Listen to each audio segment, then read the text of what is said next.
दोस्तों स्वागत है आप सभी का आपके अपने YouTube channel Pandey ji technical में। दोस्तों आज का ये सेशन बहुत ज़्यादा इंपॉर्टेंट होने वाला है क्योंकि आज के इस सेशन में हम आपको टेम्परेचर से रिलेटेड कुछ इंपॉर्टेंट चीज़ बताएंगे। टेम्परेचर एक ऐसा टॉपिक है, एक ऐसा चैप्टर है जो 3 चैप्टर का एक ग्रुप है। इसमें पूरे ताप के बारे में एक्सप्लेन किया गया है।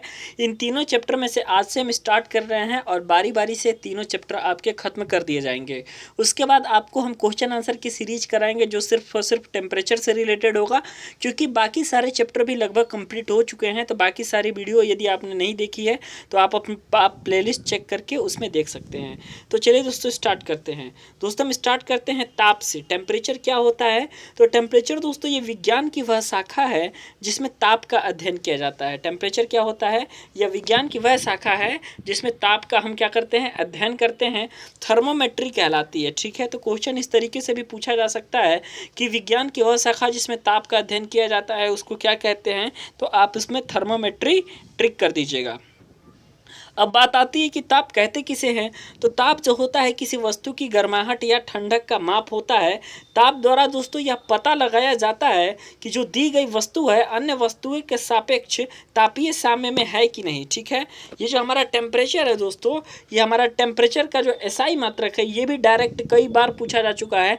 तो टेम्परेचर का जो एसआई मात्रक होता है ये हमारा केल्विन होता है। तो टेम्परेचर का एसआई मात्रक जो है केल्विन होता है, लेकिन केल्विन के अलावा भी इनके अन्य सारे भी हमारे टेम्परेचर के मात्रक होते हैं, जैसे कि आपका डिग्री सेल्सियस हो गया, डिग्री फ़ारेनहाइट हो गया, डिग्री र्यूमर हो गया। ये सारी चीज़ें जो हैं ये आपके टेम्परेचर के मात्रक है। तो टेम्परेचर का मात्रक क्या होता है ये भी पूछा जा सकता है।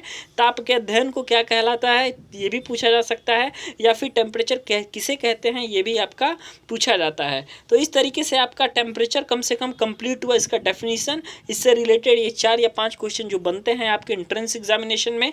अब हम दूसरा टॉपिक आपको पढ़ाएंगे।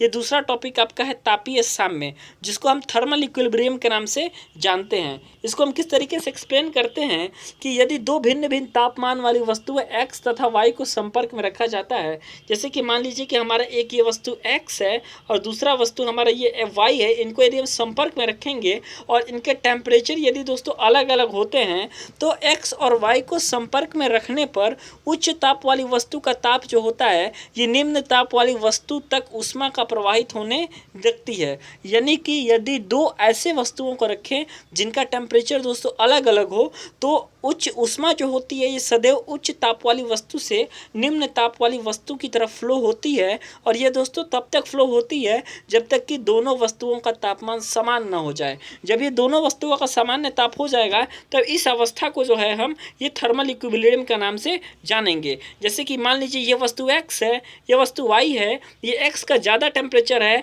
और y का कम टेम्परेचर है, तो ऊष्मा जो है x से y की ओर फ्लो करेगी और ये तब तक फ्लो करेगी जब तक कि इन दोनों का टेम्परेचर जो है सेम ना हो जाए। इसी अवस्था को हम तापीय साम्य यानी कि थर्मल इक्विलिब्रियम कहते हैं।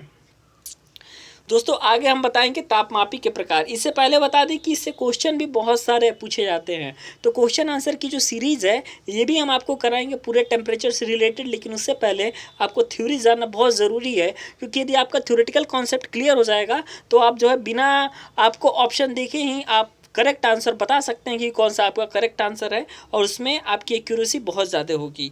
अब हम बात करते हैं तापमापी के प्रकार की। तापमापी का प्रकार कितने प्रकार का होता है? तो तापमापियों में प्रयुक्त द्रवों या फिर वस्तुओं में ताप के साथ आयतन में परिवर्तन का विलक्षण का प्रयोग करके ताप का मापन किया जाता है। ठीक है, वस्तुओं के जो भिन्न भिन्न गुण होते हैं इन्हीं के आधार पर हम तापमापी का प्रयोग करते हैं।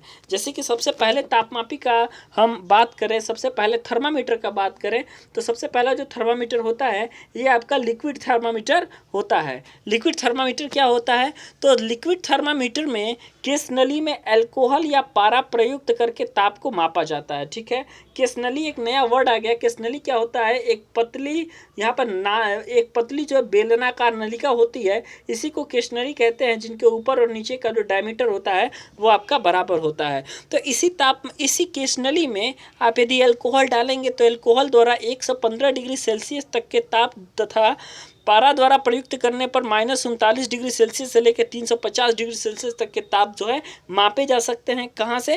लिक्विड थर्मामीटर से। ठीक है, तो इस तरीके से इससे भी हम टेम्परेचर का मेजरमेंट कर सकते हैं लिक्विड थर्मामीटर से। ठीक है, इसमें प्रयुक्त होने वाला जो मेन आपका डिवाइस है ये आपका केसनली है। तो ये भी बताया जा सकता है क्वेश्चन यहाँ से भी द्रव तापमापी से एक क्वेश्चन यहाँ से ये बनता है कि द्रव तापमापी में किसका प्रयोग करते हैं? तो द्रव तापमापी में हम केसनलिका का प्रयोग करते हैं। ठीक है, आगे हम आपको बताएंगे क्लिनिकल या फिर डॉक्टरी तापमापी, जिसको हम क्लिनिकल थर्मामीटर के नाम से जानते हैं। यह तापमापी जो होती है 95 डिग्री फ़ारेनहाइट से लेकर के 110 डिग्री फ़ारेनहाइट तक का ताप मापता है।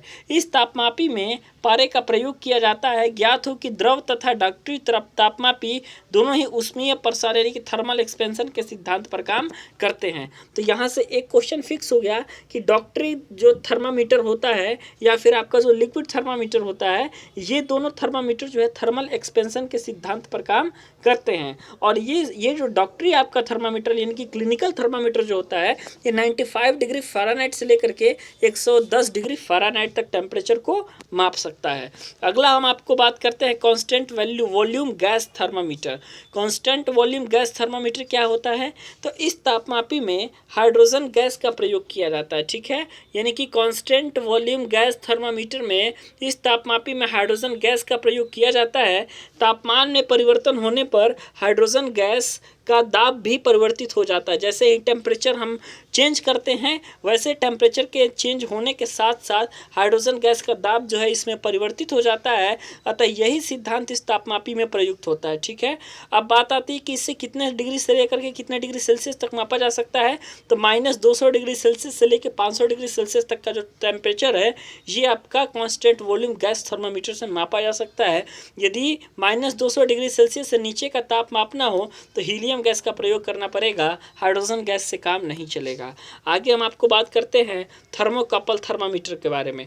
थर्मोकपल थर्मामीटर क्या होता है कि इस तापमापी, यह जो तापमापी होती है ये सीबेक इफेक्ट पर आधारित होती है। यह सीबेक इफेक्ट क्या होता है? तो इस तापमापी जो है दो धातुओं से बने ताप युग्म द्वारा ताप को मापता है। मेन बात हमको कहाँ से क्वेश्चन आता है तो किस डिग्री सेल्सियस से कितना डिग्री सेल्सियस तक के टेम्परेचर को मेजरमेंट कर लेगा। तो यह जो है -200 डिग्री सेल्सियस से लेकर के 1600 डिग्री सेल्सियस तक के ताप को माप लेगा और इसी टेम्परेचर मेजरमेंट करने वाले थर्मामीटर को हम थर्मोकपल थर्मामीटर कहते हैं। इसलिए आप थर्मामीटर के बारे में जान गए, आप हीट के बारे में जान गए, आप इक्विलिब्रियम के बारे में जान गए, तापीय सम टेम्परेचर इक्विलिब्रियम के बारे में जान गए और साथ ही साथ आप ब्रीफ में ये भी जान गए कि इस टेम्परेचर से किस तरीके के क्वेश्चन पूछे जाते हैं। साथ ही हम आपको बता दें कि टेम्परेचर से रिलेटेड क्वेश्चन कितने पूछे जा सकते हैं।